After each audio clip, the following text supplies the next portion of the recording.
Angelina Jolie's wedding dress stands out from all others in history as being the one that exhibits different types of romance. Joining us is Hal Rubenstein to tell us more about how this particular wedding dress ended up in his latest book, The Looks of Love, 50 Moments in Fashion That Inspired Romance. Hal, welcome to Ultimate Report. Hi, good to see you again. It's great to have you join us. So Hal, what inspired the inclusion of Angelina Jolie's Versace wedding gown into your book? Oh, it's a one-of-a-kind wedding dress, but I think it's for point rare by a kind film. Jolie has a very, I think, unique and singular career, in the sense that in this day and age, because we know so much about so many celebrities, very few actors and actresses have something that I think the great stars of Hollywood's golden age had. All of them did, which is mystery. We just seem to know too much. Everybody's on Access and Extra and then tabloids and their Instagramming and their tweeting, and we see their every move. And actually, Jolie at the beginning of her career, she was a Hollywood bad girl. She'd jump in the pool after the Emmys. You know, she had an affair with Jenny Shamuzu, the model, and she had that very famous moment when she won the Oscar for Girl Interrupted, with that long and kind of creepy kiss with her brother. Right. And then, of course, she became like, you know, the other woman and the relationship with Brad Pitt and Jennifer Aniston, whether that's real or imagined, or, you know, one never knows, do one. No. But here's a woman who basically keeps her career and her world and her love and her family fairly close to the chest. She doesn't say a lot. She doesn't say a lot. I think many people were startled when they realized her involvement with the United Nations and how strong it was as her ambassadorship.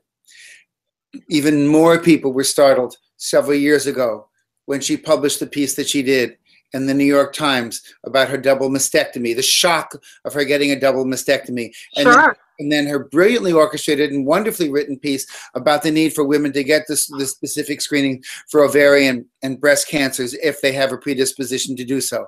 And then later on, once again, following up with her decisions to go through the operation that she did to prevent ovarian cancer. This was tough. This reached women on an unbelievable, into the skin and deep to the core level, to reassess this woman, who she was, her openness, her willing to help, and then combine that with her efforts and her good efforts, her honoring with Queen Elizabeth, and the way in which she raises 6 kids in their marriage. There's something.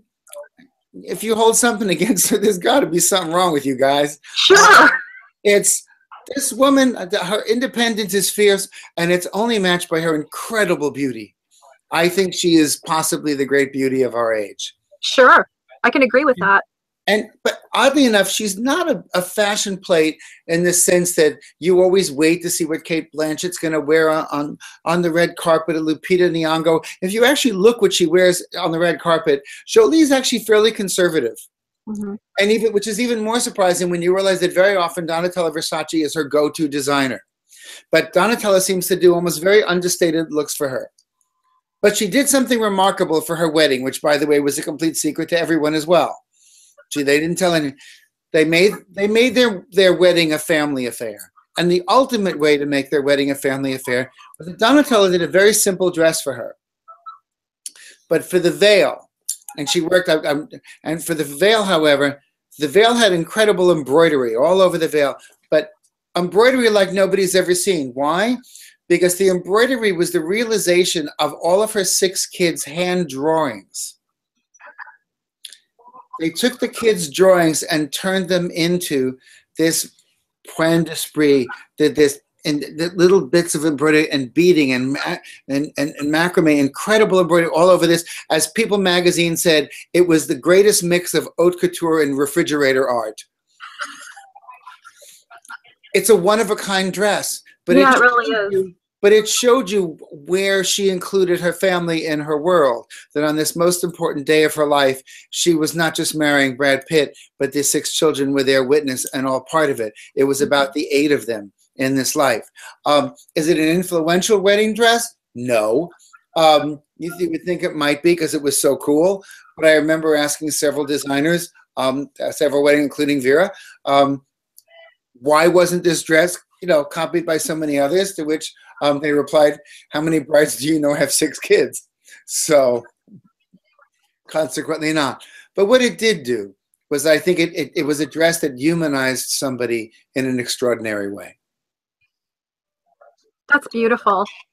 Yeah. So she has a mysterious quality about her, and how has her mysterious quality changed the way we view romance and fashion?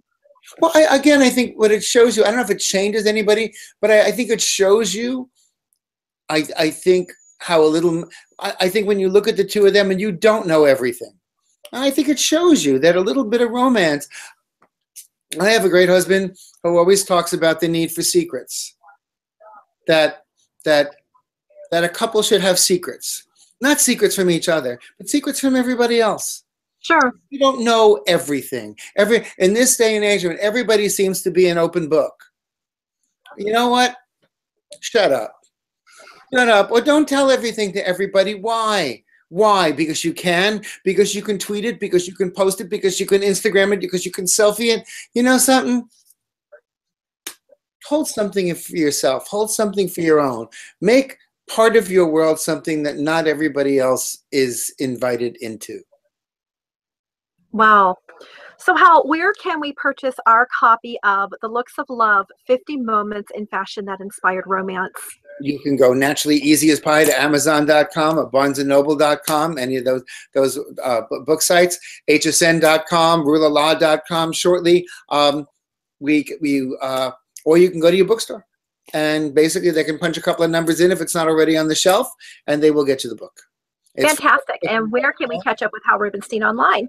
Oh my gosh, I am on Twitter at Hal2R. I will not tell you my personal secrets, but there I am. I am on Instagram at Hal Rubenstein. Of course, I'm on Facebook. I'm very easy to see. I'm posting there very often. We will start writing shortly for